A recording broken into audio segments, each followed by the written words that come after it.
This week's podcast episode, I share the mic with my good friend Lex Lancaster. She is a physical therapist and has worked with me for a couple years now as my digital business superhero, really.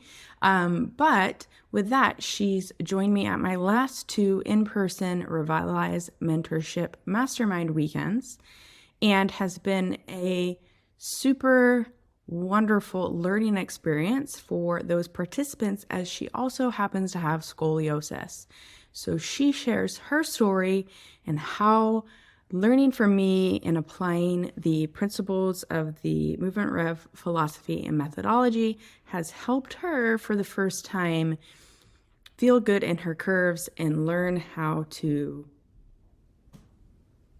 move, be, lift, and live with scoliosis in a much more comfortable way than she has in her previous years. So I can't wait for you to give this a listen. You will be able to tell that we clearly had no fun filming it, and can't wait to share more. And bonus, this is a two-part episode. You'll be hearing from me and Lex the following week, actually talking about a similar situation but a different medical diagnosis in my own body. So enjoy. Hey there and welcome. I'm Anna Hartman and this is Unreal Results, a podcast where I help you get better outcomes and gain the confidence that you can help anyone, even the most complex cases. Join me as I teach about the influence of the visceral organs and the nervous system on movement, pain, and injuries, all while shifting the paradigm of what whole body assessment and treatment really looks like. I'm glad you're here. Let's dive in.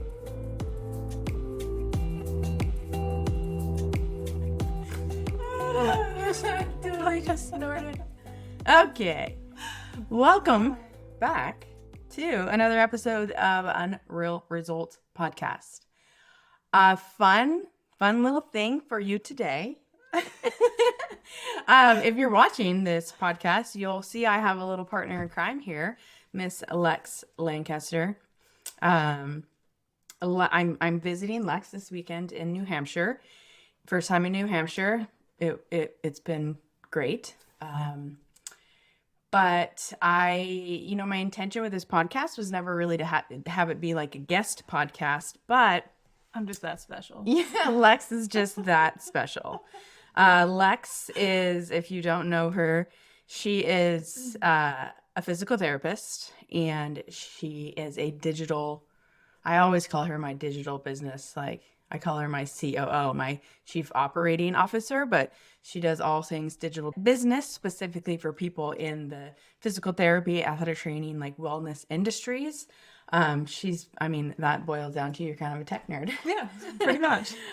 So I've known her for quite a while. She's worked for me for, when did you start offering the memberships? March of 2021. Yeah, so she's worked for me since then. That's wild. 2 years. Yeah, crazy. It's wild. And it's been like so amazing to have her help. So if you've taken any of my courses, or if you pay attention on Instagram, you've probably seen me talk about Lex. You've probably even seen me or like refer to her as like, oh, Lex will help me with that sort of thing. So super stoked to have her on. She has her own podcast now too. Yes, I do. Up in My Business. Up in My Business. It's a great podcast, super resourceful. You're welcome.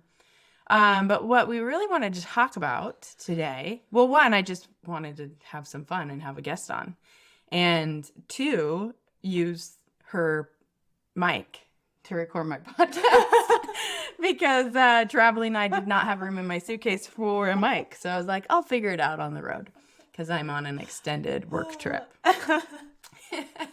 But then also I was like, oh, let's talk because some of you may know one of the stories I've recently shared about Lex and my relationship or connection is when I brought her out to my REVitalize Mentorship Mastermind.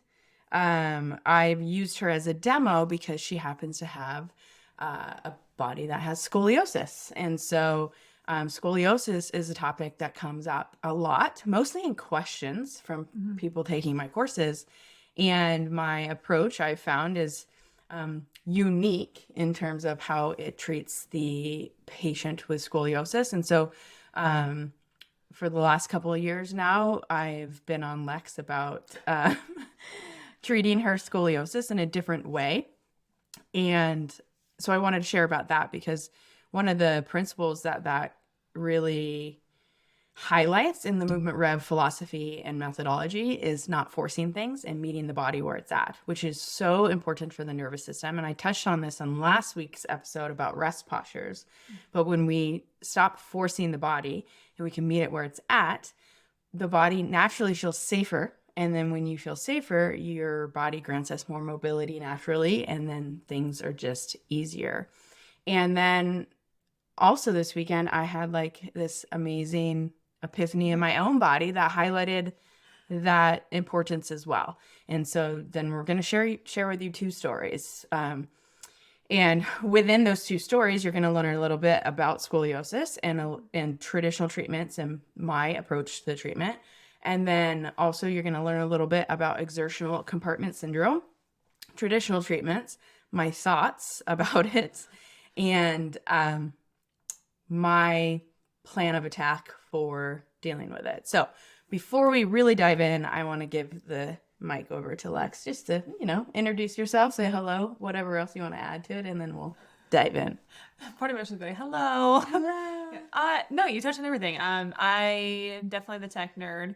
PT by trade, I don't treat anymore. I am, it's 2023. So I graduated in 2019. So I treated for 2.5 years. Treatment, I love it, but I also love tech more. So here I am. I have scoliosis.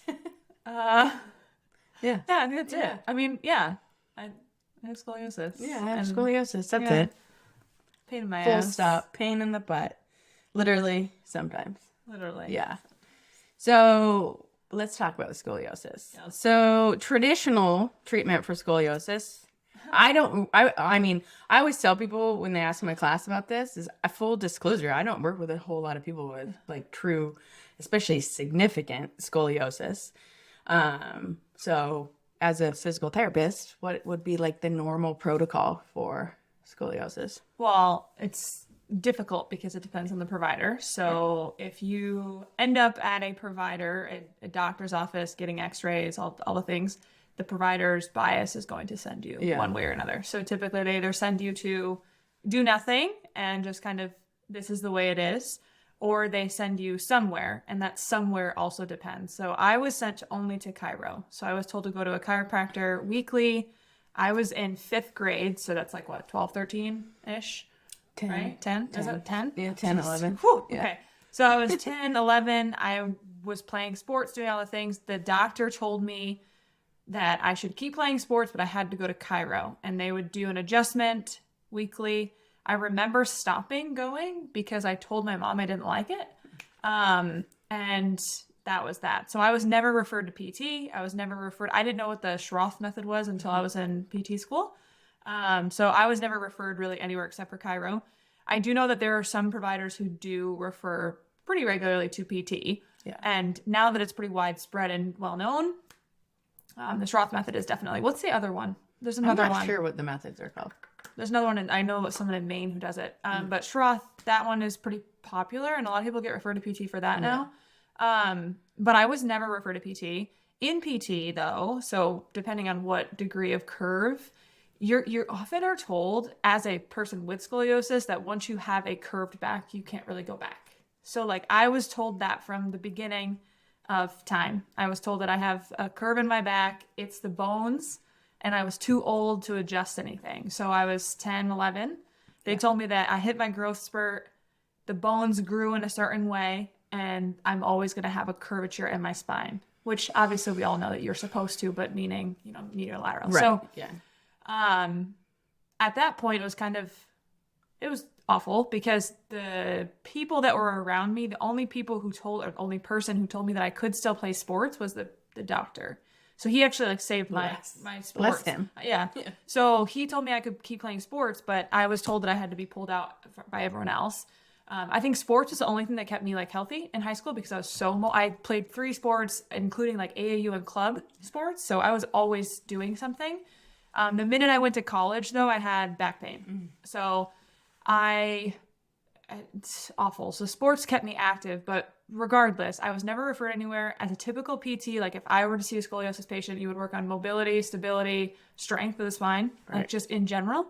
I will say though that for me, I have always been told whenever I'm doing core work, squatting, deadlifting, any sort of motion where I'm loading my spine, 1, to either not load it at all. Like do not load. And 2, I was told that if I have a curve in my spine, I should correct for it and then do a motion. So I always found myself frustrated because if I corrected, I had hip pain. If I don't correct, I had a huge hip shift. So I was like, well, what's the lesser of the evils? So I would actually try to do both unsuccessfully because you can't really train. What I do know is that in college and PT school, I actually got into like heavier lifting. And the biggest thing that I noticed was my right side was super weak. So I specifically remember a memory that I have is very vivid. Oh, nice. I remember being on a leg press and I was doing a single leg press. My left leg could do, I have no idea what the actual number was, but it was like north of 50, 75 pounds. My right leg could not do 10 pounds. And I was like, something's wrong. So that was the first time that I really noticed there's a huge symmetrical difference between my right and my left side. And then from then on, I started doing a ton of single leg stuff. So that isn't a problem anymore. But I also still have all the hip shift. I still have a curve in my back. It would have been, I'm sure when you were in the leg press, you were sitting and neutral because you're on a flat surface. Yes, because when I'm in a chair, I try my best to scoop my butt back. And then that puts my pelvis, I can feel my pelvis touching, but then if I were to correct my spine, I have to turn. So I don't correct that piece, but I do keep my pelvis. I try to keep my pelvis level. Whatever that means. Which is because and we'll get into it a little bit more, but one of the things I do is meet the person where their curve is and support that. And I would put money, I'm not even a gambler, but I would have put money on that if we put you in your shift in your pelvis and allowed for a little rotation and weight shift and then retested your strength would have been better on that leg. Oh, I wouldn't doubt it. Yeah, absolutely. Because part of the reason that you didn't have the strength is because it was like neurologically turning off because of pain or because of just a change in the relationship of the muscles or whatever it may be. But anyways, 100%. And that's actually, it's funny because one of the athletes that I have treated very briefly with scoliosis was a young collegiate golfer who had, was diagnosed with scoliosis. Probably elementary school, probably. Lived with it, didn't really do anything with it, to be honest. Golfed successfully in high school enough to get like a scholarship to I think it was a D1 university. And then as soon as she started college, she started having excruciating pain and then wasn't able to golf. And I did they brought me in, the university brought me in as a consultant. The head athletic trainer, I went to grad school and he knew I was doing the visceral work and was like, she's having a lot of like thoracic pain. Like we think maybe it's something like related to lung. Could you come and work with her? And I evaluated her, like nothing really specifically came up. But she was in such excruciating pain. It was even hard to work with her because like, she was uncomfortable even laying on the plinth, the table. And so I was like, okay, let's just do breathing.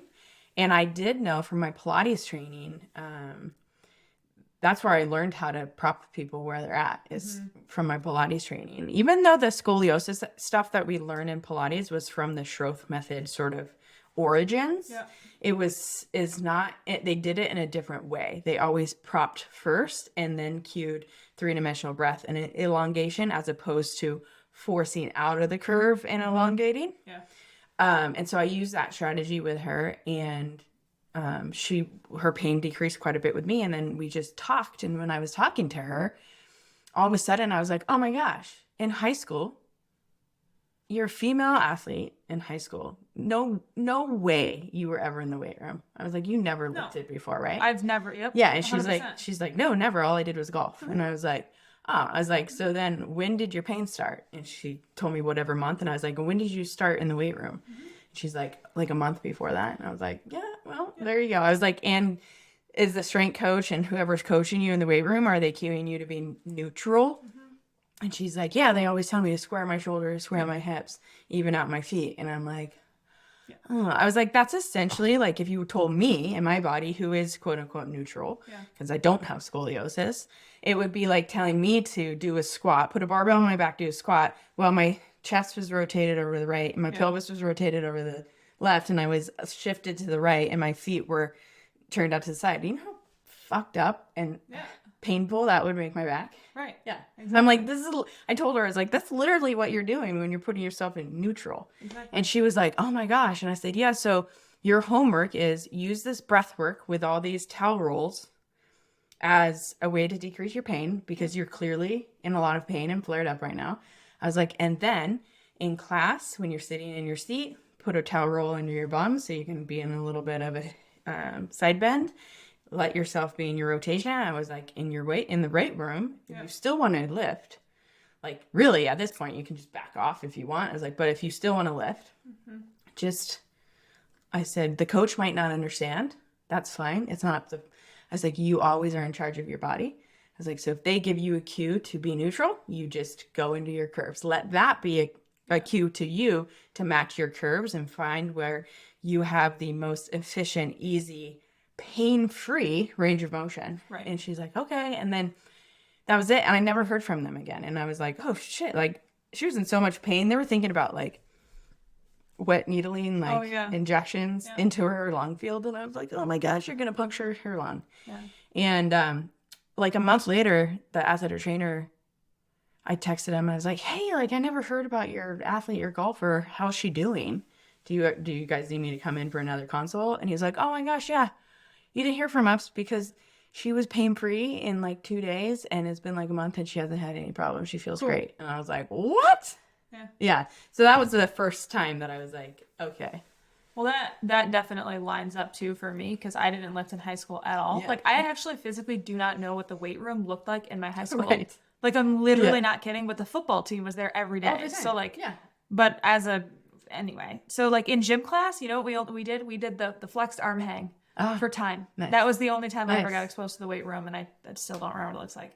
But the other thing too that lines up with that is I went to college and I started lifting because I didn't have sports, right? So I had to do something. So I started doing that. And it was counterintuitive because previously exercise had made you feel pretty good. Yes, right. And the other thing too I want to say is that naturally my body.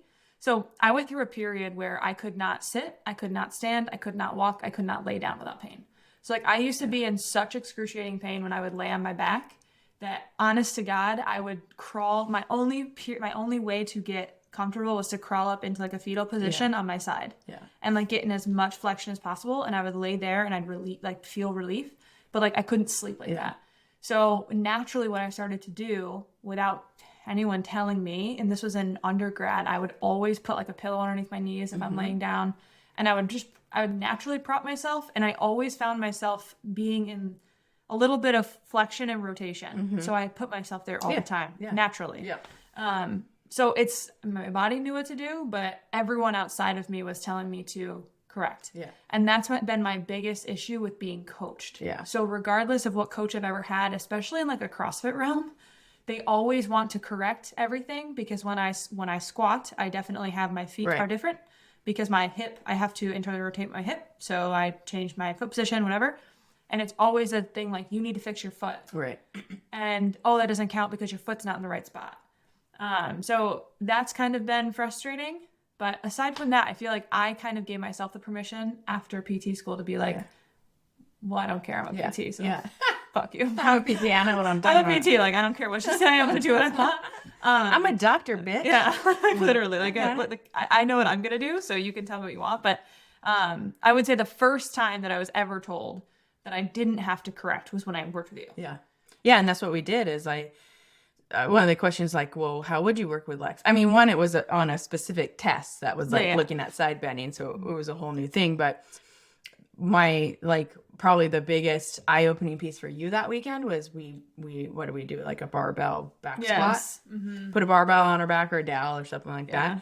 And I asked her, I said, and this is what I do even too when I'm placing the towel rolls for people. I basically ask them, I'm like, where have you found that you put pillows that make you feel better? Yeah. And every person has done it. Like, it's the things that they do unconsciously, almost like I guess not unconscious, subconsciously.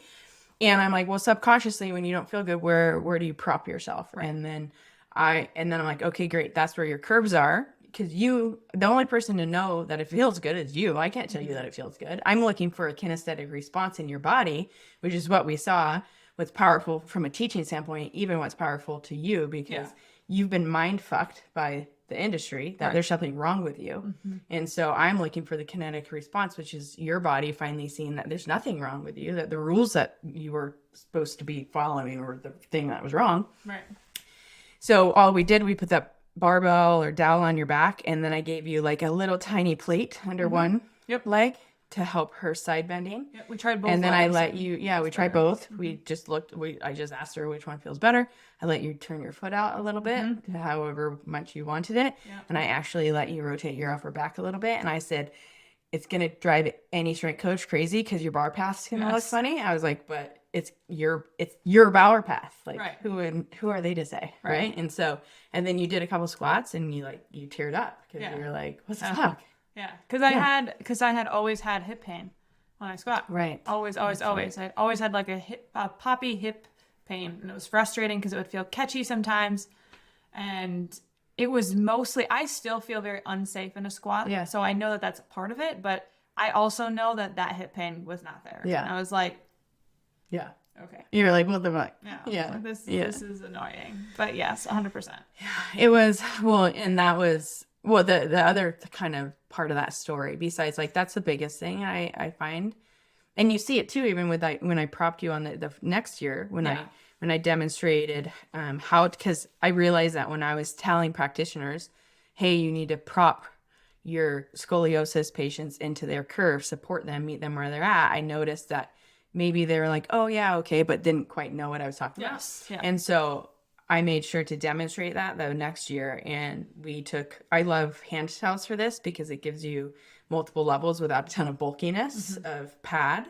And we just played around, and what we looked for is that kinesthetic response and your response of like if it feels good or not. But what we found with you is as soon as we propped you and met you at your curve, your paraspinal hypertonicity just melted away. Yeah. Your breath changed, your facial expression softened, and you were having a ton of pain in your shoulder, and like being like almost like twitchy with it, and the twitchiness stopped, everything. Yeah. And so we did that in supine, and then we flipped you over and showed how to do it in prone too. And that's what I mean with people when I'm like, I don't always trust what the patient's telling me with their words, because their words have been mind fucked by other people. 100%. And but I always trust your body, both when I give you permission that there's no wrong way to be, and that how you feel is the most truthful thing that we have, and then also your body language. Well, and I didn't think it would make a difference. Right. And I was like,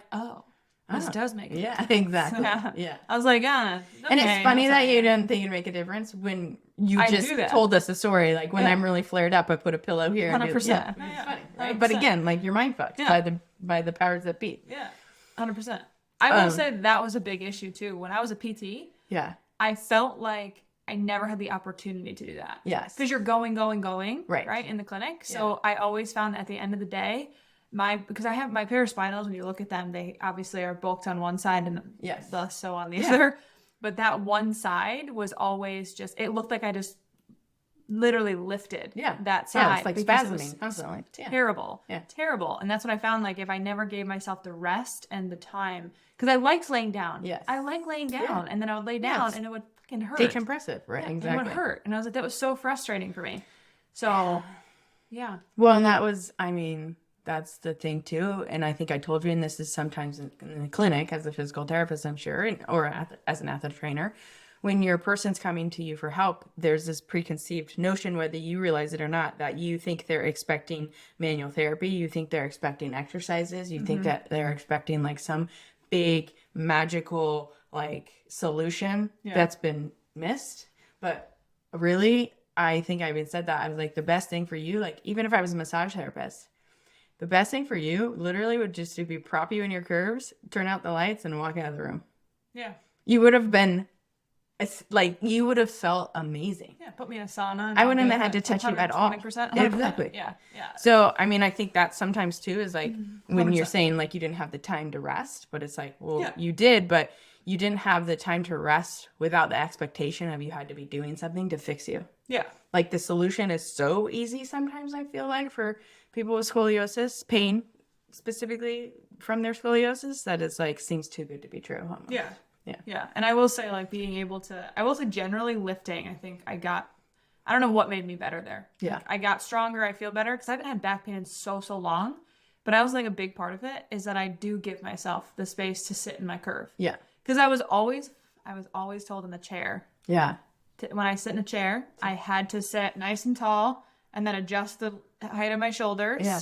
And I would be told to turn my body so that I'm trying to be straight, like to correct for my spine. And that's how I had to sit and work. And like, it hurt. Right. Yeah. So I just don't do that. So I so sit in my crazy. shitty position and it feels good. Yeah. And I'm comfortable. Yeah. And I mean, and that's what I kept highlighting and saying with the towel rolls and stuff. And I was like, listen, fucking furniture is not made for someone with scoliosis. No, it's not. We should make that table. Yeah, we should make a table. I was like, it would be like me lying on a twisted table. How fucking uncomfortable would that be? And then people are like, don't put your leg up because I sit like that. So Yeah. don't do that. I'm like, but you don't get it. Like, Yeah. I'm crooked. Yeah.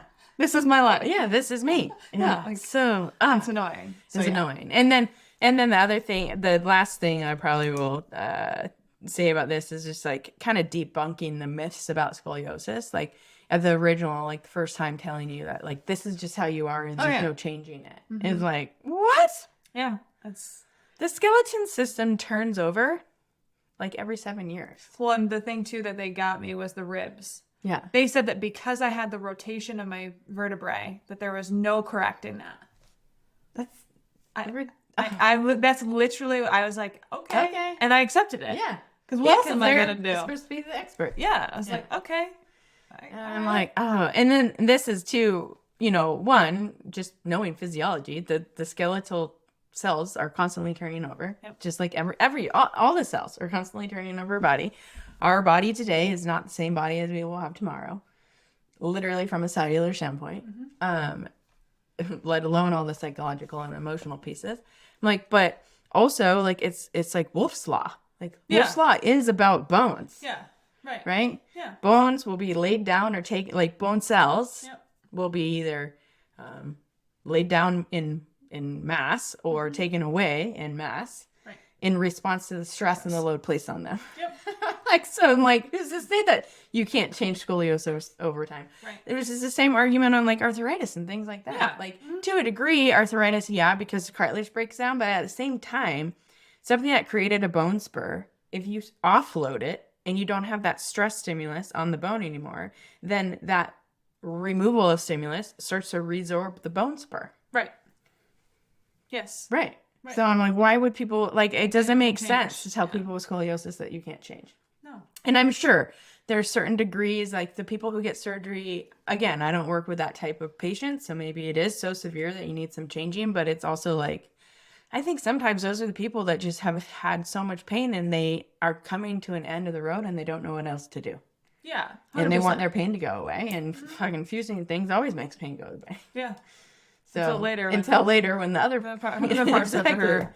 So, and then that's the other thing too that I learned from the Barral Institute with the visceral stuff is like the whole reasoning behind the scoliosis in the first place is often that when the babies are developing, either in utero or as a baby outside of the womb, as your organs and bones are growing, as your nervous system is lengthening, that the nervous system or the organs had some sort of tension in them, and then they're pulling on the bones, and the bones adapted to that tension in the organs. So sometimes we see the ligaments around the organs, especially in the thorax, being so stiff and driving is really what drove the curve. In fact, one of my athletes, his wife, she has scoliosis, but a really unique type of scoliosis that is just in one part of her thorax, and it happened after she was probably, I think, late teenage years. She was in a really bad car accident,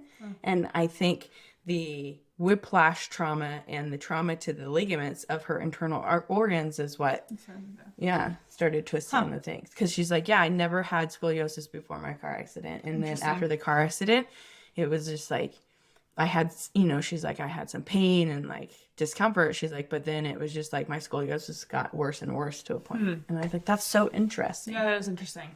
That's interesting. So obviously we could start talking. I mean, we could talk about scoliosis forever, but we're on minute 30. I was like, how'd that go?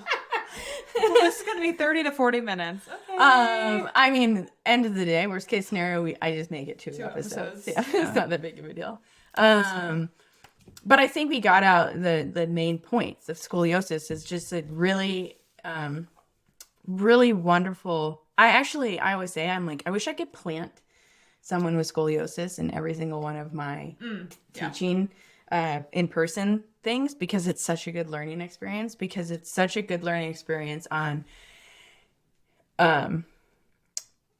paying attention to what you feel, trusting what you feel, looking for the kinesthetic response in the body language, and seeing the nervous system change from threat to safety, and then the philosophy of to stop forcing things. And when you stop forcing things and you can meet the body where it's at and find that safety in the nervous system, how things change in a way that is like voodoo magic. You look at me like, what the fuck did you just do?